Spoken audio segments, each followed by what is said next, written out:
Okay, what's going on, New Era? We got Wednesday's workout for you. This is going to be a three-part workout. Part one, we have 40 seconds of work followed by 20 seconds of rest, similar to yesterday's workout, for 8 rounds of mountain climbers. Okay, so you're going to do 40 seconds of mountain climbers where we're on the ground and we're just alternating feet. Hips stay low, core stays tight. You do that for 40 seconds, rest 20. You do that 8 times. Okay, that's part one. Once you finish, you're going to rest 90 seconds. Then we go into part two.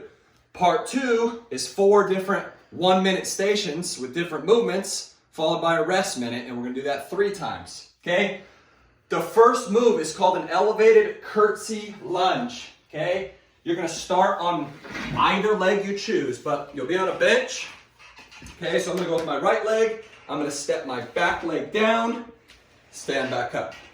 Back leg down, stand back up. Obviously, we don't want any collapsing of the knee and putting it into an awkward angle, so keep it in line with the toe, drive it up, okay? So you'll do, I think it calls for the right leg to go first, so you're gonna do all right leg for 1 minute. You're then gonna go into a right leg, single leg glute bridge. Okay, so I'm gonna plant my right leg, my left leg is up in the air, hands on the ground. I'm gonna do a glute bridge where I stand all the way up, flexing the glutes, and then back down, all the way up and back down. Now, all of these movements that we're doing on part two have a tempo. It's gonna be 4-0-x-0. What that means is you're gonna go slow and controlled on the descent. You're gonna not rest anytime at the bottom. You're gonna explode up. You're not gonna rest anytime at the top. So slow on the way down, drive it up. Slow on the way down, drive it up. All about control on the descent of the movement, okay? So you'll do right leg there, and then left leg. We then rest a minute. We do that 3 times.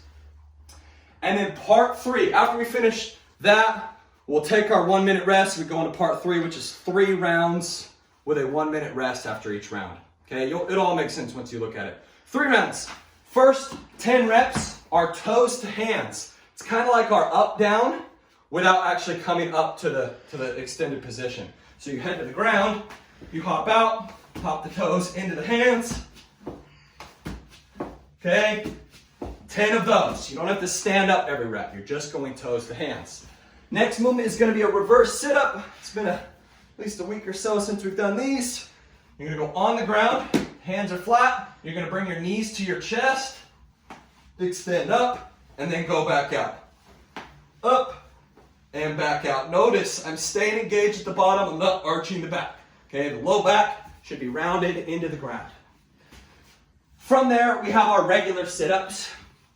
Again, we could butterfly these if you have an ab mat. If you don't, that's all right.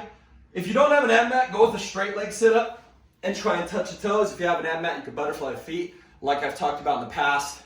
If you can, try and keep the hands in front of the body. It's gonna make that sit up a little bit harder as opposed to using the momentum. And then the last move is the Russian twist. We do these every few days.